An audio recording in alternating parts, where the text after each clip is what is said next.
The subcommittee will come back to order. Thank you for your patience. We finished our voting series. Now we'll resume our hearing. We have one more witness to hear from, and then we'll start the questioning portion of our hearing. So now we're ready for your testimony, Dr. Lawal.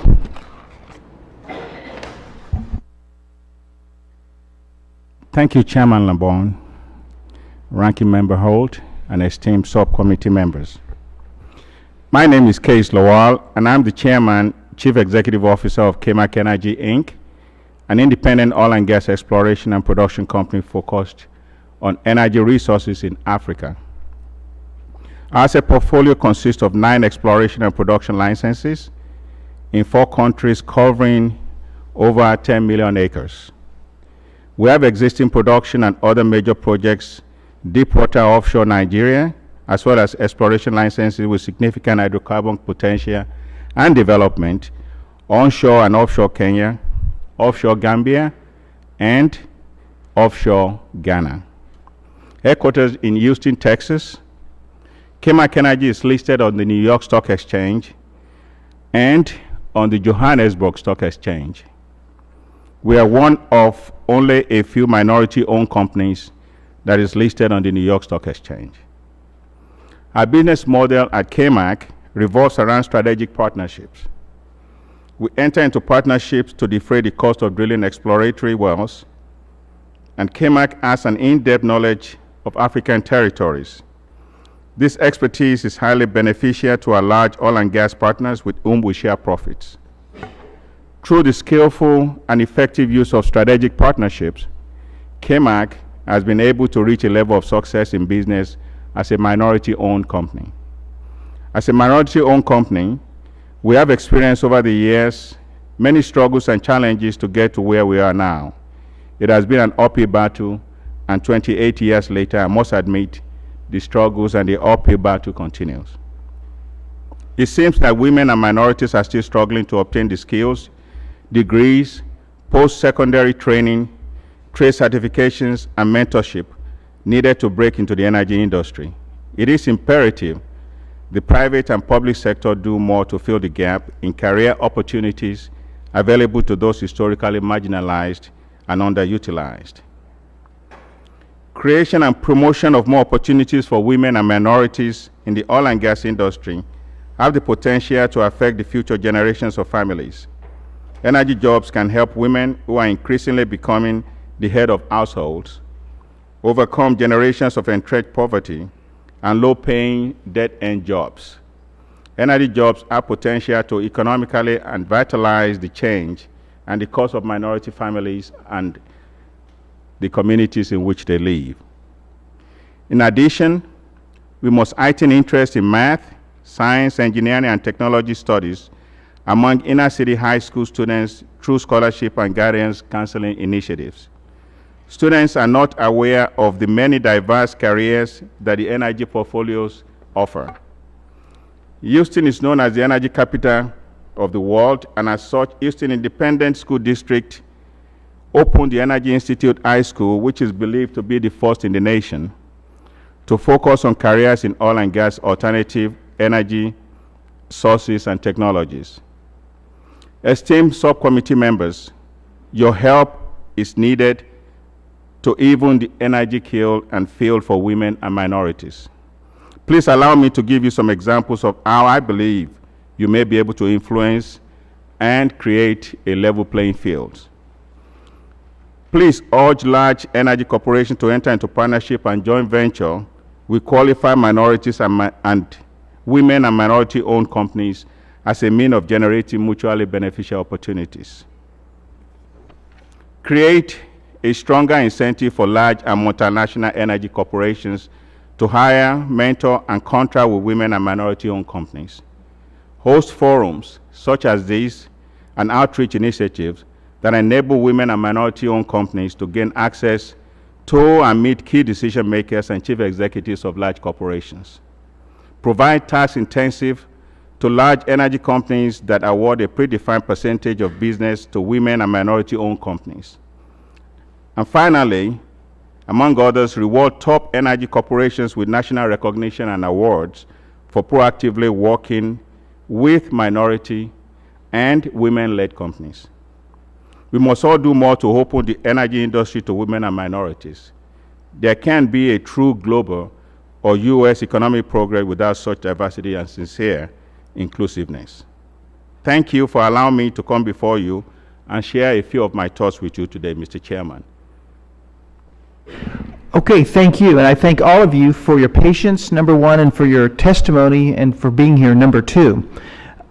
I now recognize myself for 5 minutes. I'm going to ask some questions. Then I'm going to hand the gavel over to my friend and colleague, Representative Cynthia Lummis from the energy-rich state of Wyoming. Ms. Hackadorn, yours is truly an American story. To start out as a secretary and today be sitting before us as the vice president of Cobalt. I am also impressed that women make up about 20% of your executive team.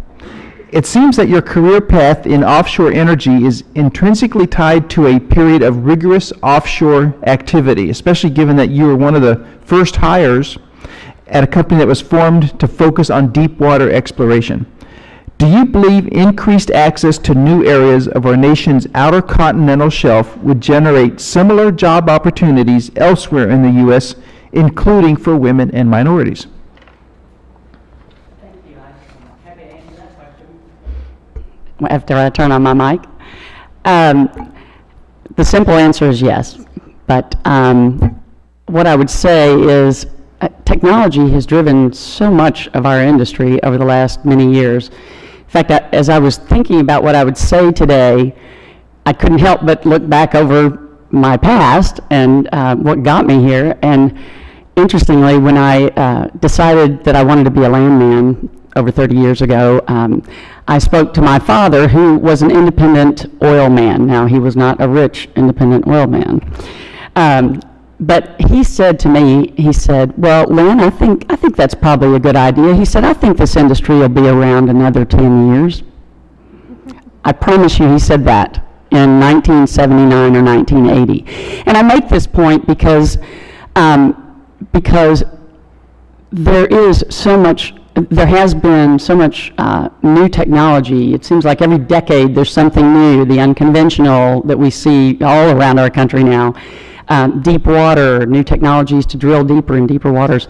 But I will say that areas like the Gulf of Mexico, while there are still great opportunities there to find more and more oil and gas, there has already been found a lot of the oil and gas there. And companies would like to just find out if there is oil and gas in other areas that have been off limits. But in order to do that, it also supports the size of our companies. If we're able to do that, we would definitely be hiring more people. And let me also say, we're kind of in the period of what we call the great crew change. Some of you may have heard this before, but a lot of people in our industry are over 55 years old, because in 1985 and 1986, there was a huge bust in our industry, and there was no hiring beyond that, or very, very little, for 10 to 20 years. So there are all these opportunities to bring up younger people to fill these positions of people who will be retiring in the next 5 to 10 years. So yes, I do believe that greater access will continue to help support our industry. Okay, thank you. Mr. Lafave, we see an energy boom literally pulling our nation out of a recession. States like North Dakota have an unemployment rate of less than 3%. And I believe there's more work to be done on federal lands. We just talked about the outer continental shelf just now. And unfortunately, we've had lower production on federal lands than on state and private lands. Having said that, how can we better build the employee pipeline, to use your phrase, by encouraging women and minorities to choose this particular career track?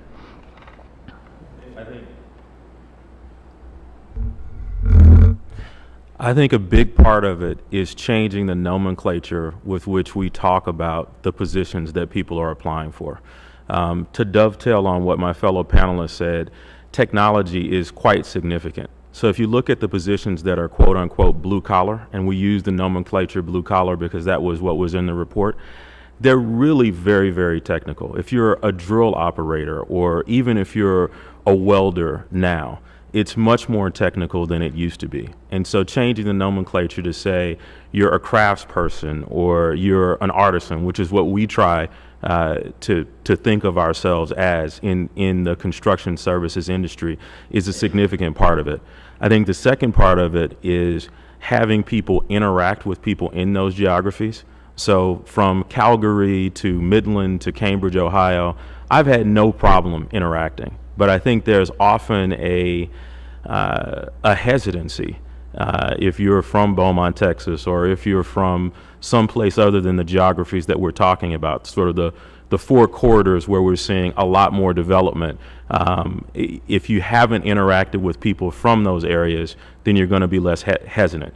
You're going to be more hesitant, rather, to do that. And then I think the third thing is talking to people about the compensation quite candidly. And the compensation both in terms of what the top line is in the business, so you can make $100,000 or $75,000, but also looking at it relative to the time it takes to get a certification or the ability to go and be in that business, versus spending 4 years or 6 years in a graduate school program where you're going to have a significant amount of debt, so your net disposable income is going to be much lower.